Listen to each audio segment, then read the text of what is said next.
Mga kababayan, magandang araw po. Asahan niyo po, sa National Capital Region sa pamumuno po ng ating butihin, Chief PNP na si Police Director General Jose Melencio Naratates Jr. ang patuloy na paglilingkod at patuloy na paglaban sa mga criminality. Asahan niyo po sa National Capital Region sa pamumuno po ng ating butihin, Police Major General Anthony Abirin, na sila po'y magbabantay at mapanatiliin po ang kapayapaan sa bawat sulok ng Metro Manila. At siyempre, yan po sa area po ng Quezon City or Quezon City Police District.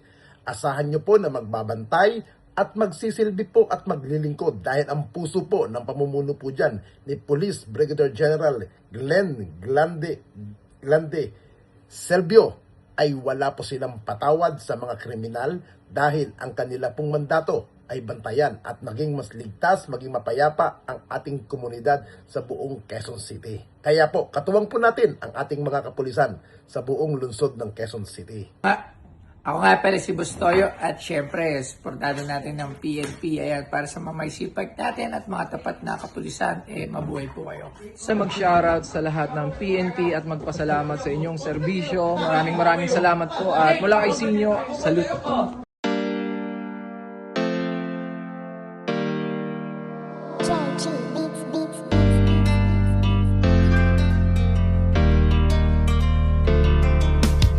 O pakinggan ninyo ang kanta na ito para malaman talaga kung anong mali ninyo. Buksan nyo ang mata, itigil ang panghusga, laging ipasok sa isip, hindi lahat sila. Di porket merong pumatay, lahat ay damay-damay. Huwag nating eterno ang ibang pulis na walang sablay. Hindi lahat sila ay magkakapareha. Merong matino, merong baliko at merong mukhang pera. Bigyan nating respeto ang ibang kapulisan. Punasan naman natin ng tsapa nilang narumihan, ng ibang kasamahan nila na pwedeng pintasan. Huwag nating lahatin kasi lahat di tulisan. Bawat pulis ay mayroong pagkakaiba, mayroong mabuti at mayroong ding masama. May mga kontento na at ganid ang iba, pero tandaan ninyo na hindi lahat sila. Huwag naman natin lahatin ang mga kapulisan. Kasalanan ng isa'y hindi kasalanan ng lahat. Gusto namin na sabihin, huwag maging mapanghusga o may masasama, pero di lahat sila. Kahit ano pang sabihin, murahin sila o sisihin, ang mamuhay nang wala sila, tanong kaya ba natin? Kasalanan ng isa ay di kasalanan ng lahat. May matitino din naman kaya't huwag niyong nilalahat. Pag-alagad ng batas sa hukay ang binabaon, ganyan din ba kaingay ang mga tao ngayon? Isinasawalang bahala para bang walang nangyari. Kadalasan kung may krimen, sa kanila nakadepende. Paano kung nagkataong sila naman ang nakahon? Sino ang tutulong kung sakali? Yan ay ang tanong. Ika ba nangangamba kung mawawala sila? Sino pang magtatanggol? Sino po protekta?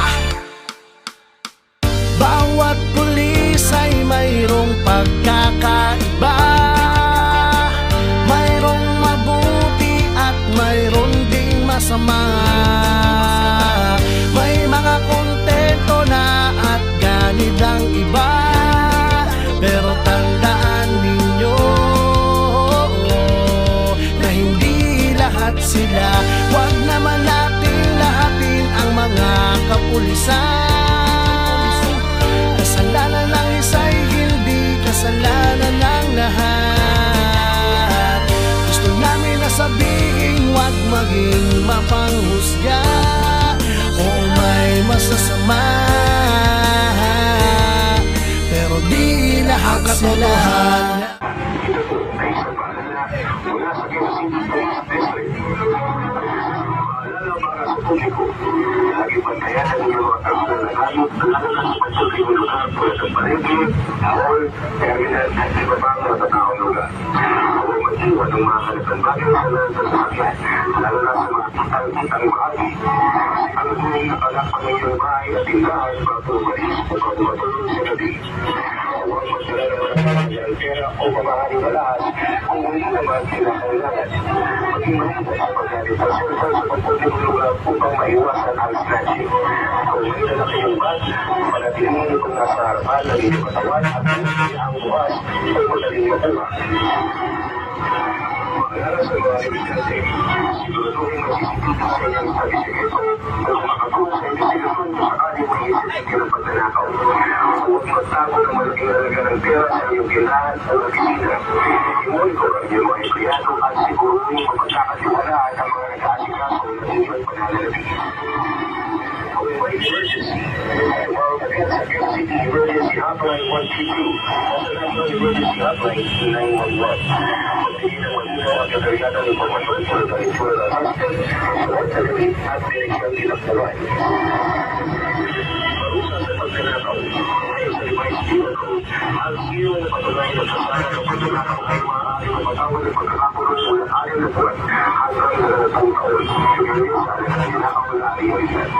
Ang Quezon City Police District ay patuloy na nananawagan na tuloy sa operasyon upang mapanatili ang kapayapaan at kaligtasan sa ating lungsod.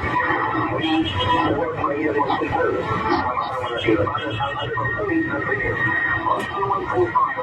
Citizens at City Police. Laban sa krimen, para sa isulong at mapayapang lungsod ng Quezon.